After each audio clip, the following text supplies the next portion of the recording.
Today we are here to share some concerns about clinical practice in classical Ayurveda. So my first concern is what is the relevance of Ayurveda in Kerala? Because Ayurveda is studied and practiced all over the India, and Ayurveda is in Sanskrit language. Then why always it is relevant to Kerala only? This is my first concern. Kerala has got a lot of historical importance, and Ayurveda was being used.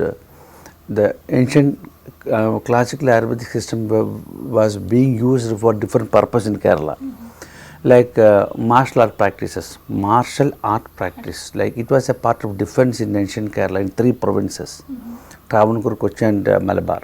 These traditions, the kingdom had different types of martial art practices. Martial art means for soldiers on those days. So they had a particular type of massage system for making flex body enough to fight, to avoid the cut, etc. Different types of massage was being performed. So which oil for which body constitution had to be selected, all those were the matter of concern on those days, and many Vaidyas were there specialized for that practices. That's called marma chikitsa, and also the injuries that are commonly occurring among the soldiers during fight, like dislocation, fracture, bhagna, sandhya moksha, okay, that all were very effectively being managed in ancient Kerala traditional system. For that there were many eminent Vaidyas, okay, and Panchakarma treatment was coined with that kind of practices.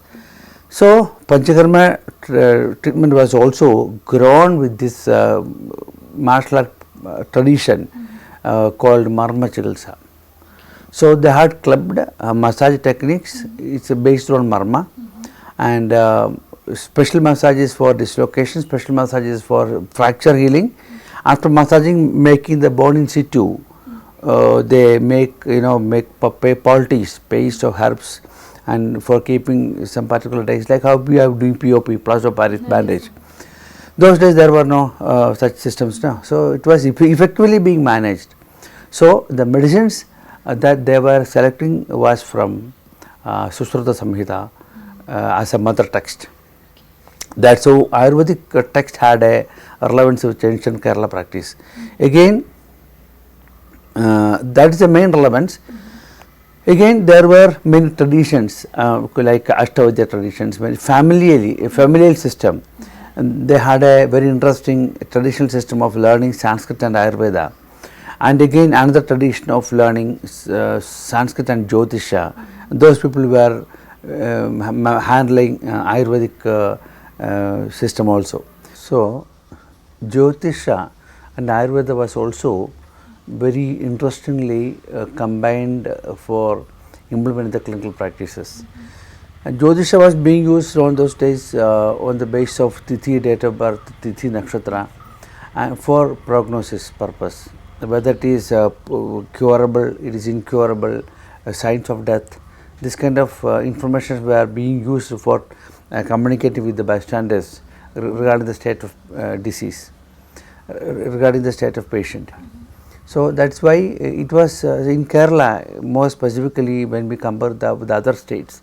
There is the distinction in ancient Kerala that ancient eminent Vaidyas had this type of one long vision also. So Sanskrit later became completely in Malayalam, and it has become a Malayalam system, Kerala system, and they were using, they have written a lot of books like Sahasra Yogam, Chikitsa Manjari, Vaidya Manorama. Everything is only from the mother text written in Sanskrit only. But later there were many generic formulations were also adopted by Kerala Vaidyas, which that are based on classical formulations written in Sanskrit only, where all new medicines have been introduced by substitutions like Samanga used in Sanskrit. They took it as Puvat in Malayalam, that is a different one. And also again that Mukkuti biophytum sensitivum was being adopted.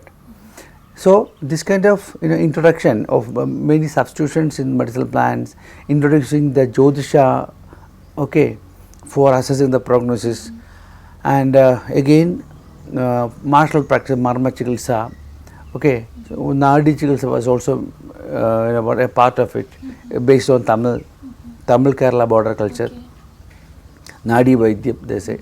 That was, of course, metals and minerals were also being used. With this all richness, Kerala became a distinct state in the practices of Ayurveda. Okay, so that were prevalent on those days. Like this type of practice can do in all over India is possible, like Jyotish and all that together, Marma Chikitsa, you said like this. Yeah, Jyotish and all may be possible, but medical practice based on a Kerala text may not be possible, as those medicinal plants are not naturally available in other flora. Again, the diagnostic methods, not like in classical Ayurveda written in Sanskrit, is also there. So the diagnosis, they were mainly based on symptoms. We say roga only if a patient has a discomfort or disease.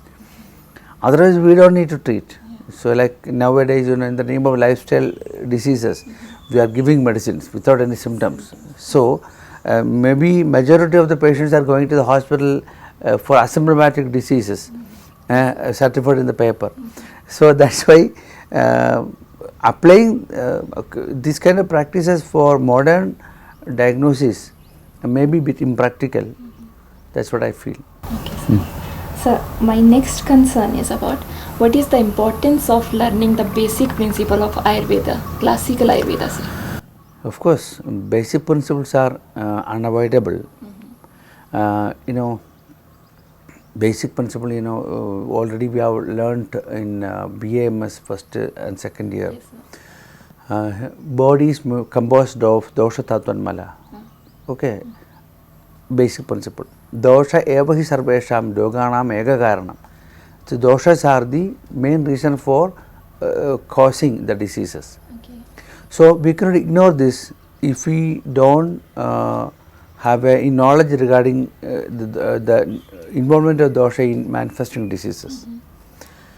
So that itself is the importance now. So dosha means we can consider it as a biophysical energy. Dhadus can be considered as biochemical constituents. Mala can be considered as metabolic waste to be eliminated in time, otherwise it will cause diseases. So these, if we screen with the modern anatomy and physiology also, we won't be able to find any other structure more than this.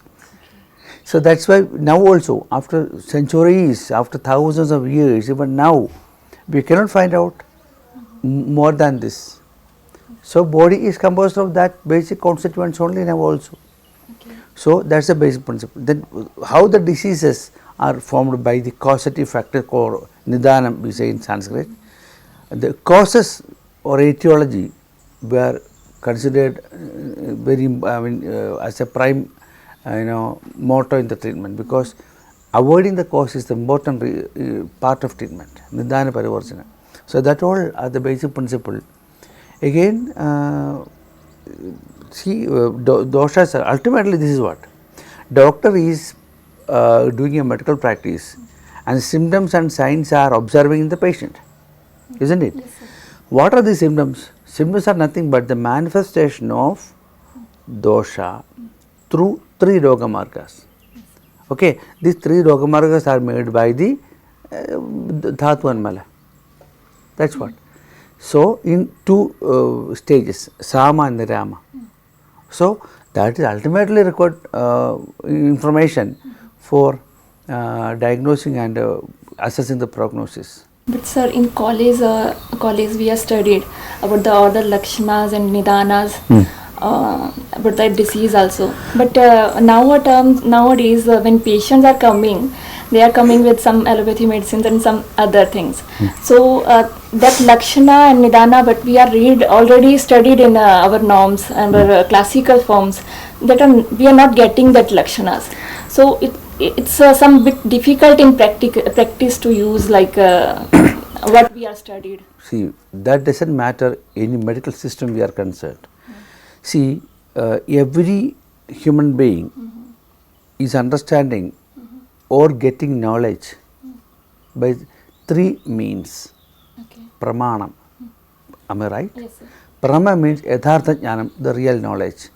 Karanam of prama, or the means to get the real knowledge is called pramanam, isn't it? Yes, sir. We have four pramanam: pratyaksham, anumanam, upamanam, aptopadesham. Yes. Pratyaksham is direct observation, anumanam is assumptions or guessworks, or inference also interpreted as. Third, upamanam, sapna samji sambandha jnanam, comparative understanding, understanding by comparisons. Fourth one is aptavachana, which is written in as time-tested Vedic wisdom. Only these four means one is getting knowledge or the information. See, Ayurveda texts have written this kind of symptomatology to be assessed, to be observed, to be examined, to be ruled out by these four means. So, this kind of practice we had to exposed during academy itself. So, for that Vigarda Jnanam and Nidanam Pathanam, okay, when we study about Nidanam, when we study about Chikitsa, all this period we need to have a workbook on it. For Pramana, first one is Pratyaksham. Pratyaksham is direct observation. Okay. Anumanam is assumptions, guessworks, inference and all we interpret as. Upamanam is sapnya sapni sambandha jnanam, comparative information we are gathering by comparing two objects. The fourth one is aptopadesham, which is nothing but the time tested Vedic wisdom that are not changed. It won't be changed also. We can directly accept and adopt that sentences for directly go into practice. So, why I am telling all this? Because this is the way a medical student in Ayurveda had to translate, interpret and also make workbooks during the academy itself. So, every college had a duty, okay, to make the students understand why these symptomatologies have been mentioned in category wise as per the practical norms. Without any support from the modern medical symptomatology. Yes. Understand? So, that kind of workbooks we need to make in during BMS academy itself. Then definitely you will understand the need and significance, because those symptoms are required essentially for selecting formulations written in classical Ayurveda. Yes, sir. Then it's easy. Then only it is possible. And that is why if you identify a patient as this one allergic cough, you won't be able to make out able to take a herbal formula. Now researchers are strenuously trying for equipping Ayurveda or to take a classical formulation for revalidation, how much efficacy it can perform in modern diagnosis. That's what is research has since I think more than 2 decades. Scientists are doing their work, but it's a long time project. But thing is that are not always came into the practice of medical Ayurvedic practitioners also. So Ayurvedic practitioners now has a mixed information. In one side we have a great wisdom on classical Ayurveda. The other side we have a complete information of modern symptomatology. And usually in the colleges as a presumption, with presumptions students come out of the colleges and comfortably they practice with the selection of their convenience and prevalent diseases at their area. Understand? Yes, and nothing more. That's what is going on now. That's the answer for your query.